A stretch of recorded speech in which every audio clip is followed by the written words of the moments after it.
ఆ రోజున పుష్ప సినిమా దగ్గరికి పుష్ప హీరో వెళ్ళకపోతే అది జరిగేది కాదు. ఓకే, ఇవాళ వేమగిరిలో ఇది పెట్టకపోతే పవన్ కళ్యాణ్, రామ్ చరణ్ వీళ్ళు రాకపోతే ఇది జరిగేది కాదు. దానికి దీనికి దూరం ఎంత ఉంది? కాదు, ప్రాణాలు. అక్కడ ప్రాణాలే, ఇక్కడ ప్రాణాలే.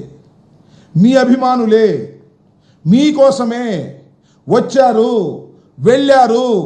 మీకు డబ్బు ఎక్కువ, మానవత్వం ఎక్కువ, తేల్చండి పవన్ కళ్యాణ్ గారు అని అంటున్నా. అదేంటి పవన్ కళ్యాణ్ గారు ఒక గొప్ప స్టేట్మెంట్ ఇచ్చాడు. ఆ ఏడీపీ రోడ్లోనంట రోడ్డు దెబ్బతిందంట, అందుకు చచ్చిపోయారని చెప్పాడు. ఇందాక నేను కనుక్కున్నా అక్కడ మా వాళ్ళందరినీ, బ్రహ్మాండంగా ఉందంట రోడ్డు. మరి రోడ్డు మీద నెట్టేస్తావే మీ దుంపదేగా పవన్ కళ్యాణ్ గారు, డిప్యూటీ సీఎం గారు. అయ్యా, రోడ్డు మీదకి నెట్టేసి తప్పుకుందాం అనుకుంటున్నావే? నీ అభిమానులు ఇద్దరు చనిపోతే వారి ప్రాణాలకు విలువ ఇవ్వా?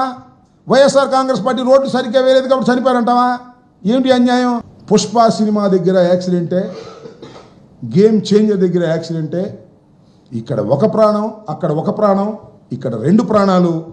అక్కడ 2 కోట్లు ఇప్పించారు, ఇక్కడ కూడా ప్రభుత్వం ప్రతి ఒక్కరికి 2 కోట్లు చొప్పున, ఇద్దరికి, ఆ కుటుంబ సభ్యులకి, పేదవారికి 4 కోట్లు ఇప్పించేదాకా మేము సహించమని కూడా ఈ సందర్భంగా మనవి చేస్తున్నాం. లేకపోతే మీరే దెబ్బతింటారు. మీ మాటలు మీరే ఆచరించలేనన్ను మీ దగ్గరికి వచ్చేటప్పటికి అది వేరు, ఇది వేరండి. అది వేరు. అదేమో సినిమాల దగ్గర జరిగింది కదండి, ఇదేమో ఏడీబీ రోడ్ దగ్గర జరిగిందండి. ఇది ఎగ్గొట్టేద్దాం. అక్కడ ప్రాణాలు కాదు, ఇక్కడ ఈ ప్రాణాలు కాదు, అక్కడే ప్రాణాలు.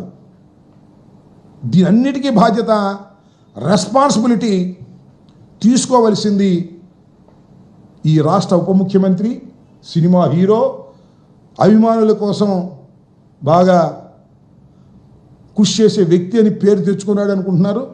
ఇప్పుడేదో తేలిపోవాలా. 2 కోట్లు ఇవ్వకపోతే అన్యాయం, ఇస్తే శభాష్, మెచ్చుకుంటా. నేను కూడా శభాష్ అని చెప్తా.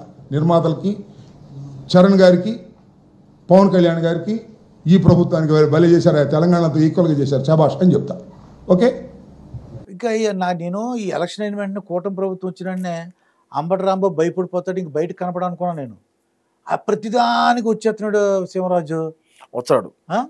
చాలా ఆశ్చర్యంగా ఉంది ఏంటని. ఎక్కడో మన లోకేష్ మీద కూడా పెద్ద రిపోర్ట్లు ఇచ్చేసాడు. ఏమిస్తే ఏమవుతుంది? ఈయన రిపోర్ట్ ఇవ్వరా? ఈయన రిపోర్ట్లు కూడా భయంకరంగా ఇచ్చారు. ఇచ్చే మూల కూర్చొని పెట్టినారు కదా.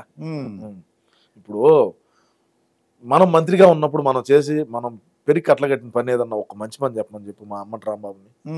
నేను ఎన్నిసార్లు చెప్పుంటాను, జాగ్రత్తగా ఉండు, జాగ్రత్తగా పని చేసుకో, జాగ్రత్తగా ఉండు, జాగ్రత్తగా ఉండు. నా మాట విన్నారా? ఈరోజు ఏమైంది? అసలు అంబటి రాంబాబు టికెట్ అయ్యిద్దని చెప్పిన ఇచ్చినారు.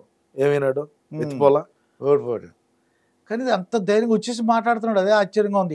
ఏదోటి మాట్లాడుతుంటాడు. తీర్చారు బయటికి అన్ని. నాకు తెలిసి కూటమి ప్రభుత్వం, మా ప్రభుత్వం కానీ అధికారంలో కానీ ఉంటే చట్టానికి మేమేం భయపడే వాళ్ళం కాదు. మా వైసీపీ పార్టీలో ఉండేటువంటి వాళ్ళు రాజారెడ్డి రాజ్యాంగం అమలు చేసి, గతంలో ఎవడైతే మా పార్టీని విమర్శించి, మా పార్టీకి వ్యతిరేకంగా మాట్లాడి, మా పార్టీకి వ్యతిరేకంగా పోస్టులు పెట్టి ఉంటాడో వాళ్ళందరినీ సిఐడి కేసులు పెట్టి లోపల మొత్తం ఇప్పటికే. కానీ కూటమి ప్రభుత్వం అట్ట కాదు కదా. చట్టము, న్యాయం అంటారు వీళ్ళు. మాదట్టు ఉండదు. మాదంతా రాజారెడ్డి రాజ్యాంగం, వీళ్ళది భారత రాజ్యాంగం. అది కథ.